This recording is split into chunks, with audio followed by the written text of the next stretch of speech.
مرحبا. صرنا بنص الموسم الأول. شكراً على المتابعة على اليوتيوب وعلى الفيسبوك. عم ننتج هالفيديوز انطلاقاً من قناعتنا إنه ضروري نبلش نفهم الواقع مثل ما هو ونحكي عنه حتى نعرف كيف بدنا نتعامل معه ونغيره. خبرونا إذا حبيتوا المضمون بلايك وشاركوه لنوصله سوا لعدد أكبر من الناس. وإذا في موضوع عبالكم نفتحه أو أي اقتراحات تانية خبرونا بالكومنتس.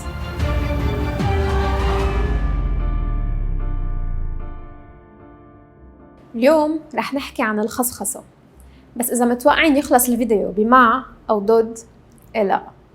يمكن صرتوا تعرفوا إنه نحن مواطنون ومواطنات بنحب نكون شوي أسأل من هيك قبل ما ناخد أي موقف.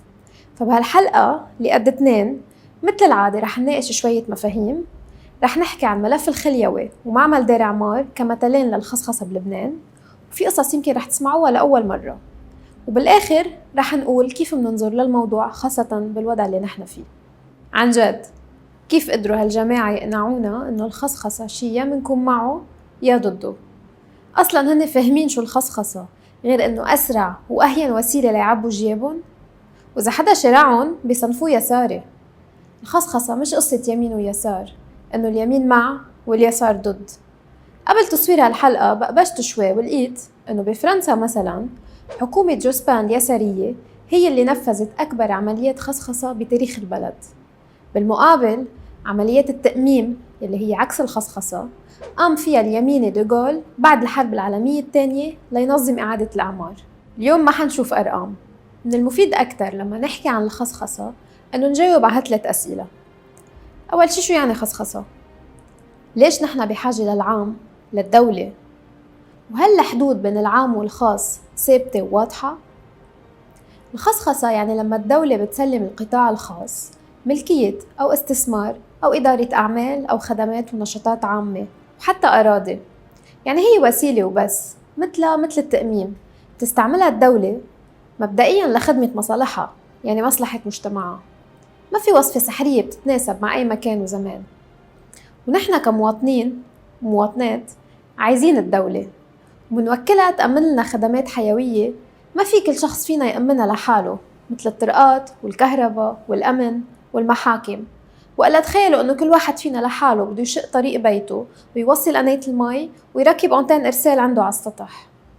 يعني الدولة هي حاجة، بس هون بيصير في سؤالين: هل الخدمة اللي لازم تأمنها خدمة عامة أو تجارية؟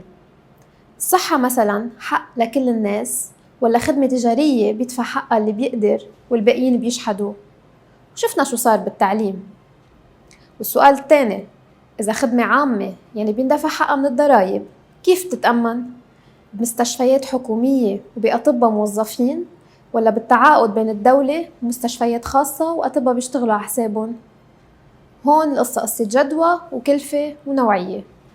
رح نحكي عن الصحة بحلقة لاحقة، بس الأكيد إنه إذا كانت الدولة فاشلة الخصخصة ما بتعوض عن غيابها، بالعكس الخصخصة بتصير أخطر.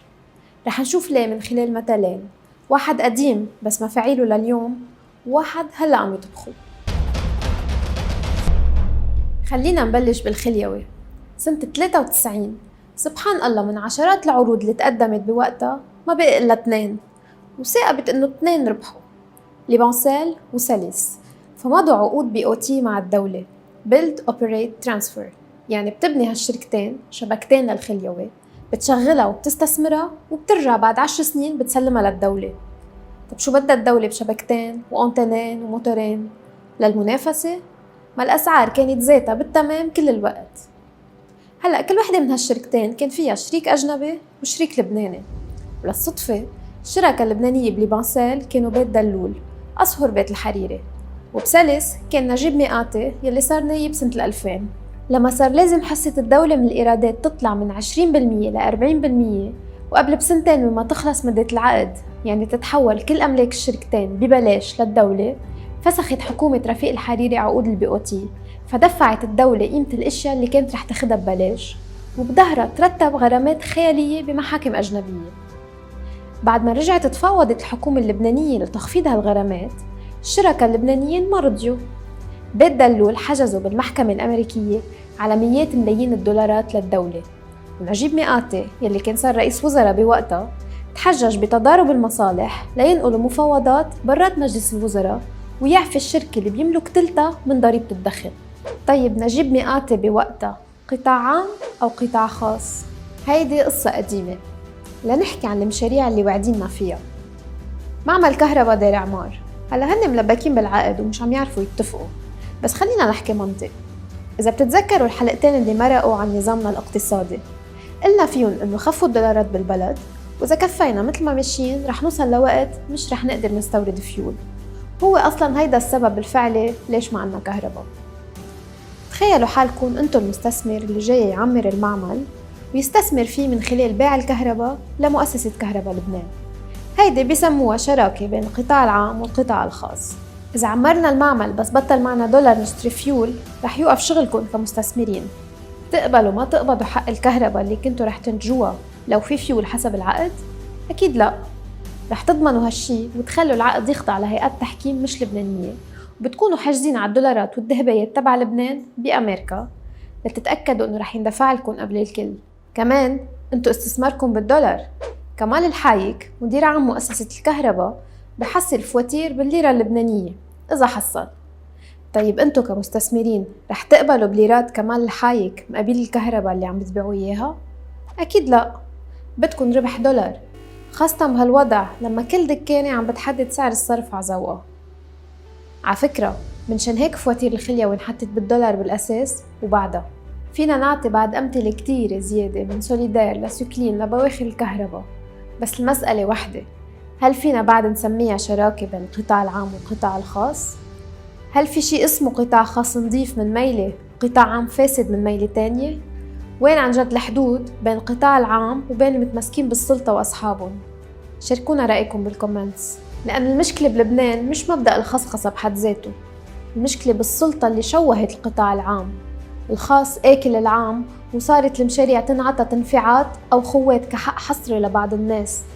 وبهالإطار صار مؤتمر سادي اللي شاغل الدنيا وبصلب برنامجه الشراكة بين العام والخاص ما هو إلا خصخصة القليل اللي باقي مع الدولة لتنفيع شركات أجنبية وأصحاب الزعمة ليطولوا عمر هالنظام الموجود. الخاص دايماً لازم يخضع للعام، أو بالأحرى للدولة، ولو بدرجات متفاوتة. خصخصة أي مشروع هو قرار اقتصادي وسياسي له تأثير كتير كبير على المجتمع، وبالتالي تقدير ضرورته بأي مرحلة ما بيجوز ينشاف ببساطة كحل تقني لتقصير القطاع العام. مشكلة فشل الدولة قليل كتير تتكون تقنية، والمهم تضل حدود واضحة وين بتخلص جيبة المتعهد والشركة بتبلش خزينة الدولة يعني مصرياتنا. فليش اليوم بلبنان مهم نحكي عن الخصخصة؟ لأن القطاع الخاص آكل الدولة، صار هو الدولة. الرؤساء، الوزراء، النواب، وحتى بعض الموظفين بالإدارات العامة هن نفسهم أصحاب الشركات والرسامين الكبيرة، وبينفعوا حالهم وأصحابهم وبيستفيدوا من المال العام من مصرياتنا كلنا لينفعوا شوية أزلام ويخلونا نحس إنه عايزينهم إلهم وما في حاجة للدولة. مسخوا الدولة وبتروحوا لعندهم لتتعلموا وتتوظفوا وتتحكموا. وبعدنا منحكي عن شراكة بين قطاع عام وقطاع خاص. كيف بعدهم بيسوقوا للخصخصة كوصفة سحرية لحل كل مشاكلنا؟ كيف بدنا نأمن لهم على القليل اللي بقي من المال العام وممتلكات الدولة، خاصة بهالوضع الصعب اللي عم نعيشه؟ الخصخصة بتتطلب منافسة لتضل الأسعار مقبولة، والاحتكار مش بس بيعلي الأسعار، بيفرض هو الشروط على الدولة. وبالتالي أي مشروع خصخصة أو حتى شراكة بيتطلب دولة قوية تضمن شروط التنافس، وخاصة ببلد صغير مثل لبنان. تعرفوا شو الفرق بيننا وبينهم؟ 30 مليار دولار. ال 30 مليار دولار يلي بعد معنا إياهم كبلد واللي عم يتبخروا بسرعة هايلة. همنا نخطط كيف ممكن نستعملهم تننهض بدولة ومجتمع منتج، وهن همهم الوحيد يركبوا تنصيباتهم تحت شعار الخصخصة تيضبوا هالمصاري بجيبهم قبل ما تختفي. صارت الخصخصة بكل أشكالها، الشراكة بين العام والخاص والBOT وكل الوصفات السحرية، أسامي تانية لسرقة هالشوية المصاري اللي بعدهم معنا قبل ما تجي التفليسة. وطبعاً ما في داعي نذكر بأثر هالتفليسة على المجتمع، بس الفرق كبير إذا بالأزمة كان باقي مع الدولة شوية مصاري لنشتري الدواء والقمح ونتفادى الحرب، أو إذا كانت مفلسة لأن اللي مسمين حالهم قطاع خاص استولوا على أموال الدولة تحت شعار الخصخصة.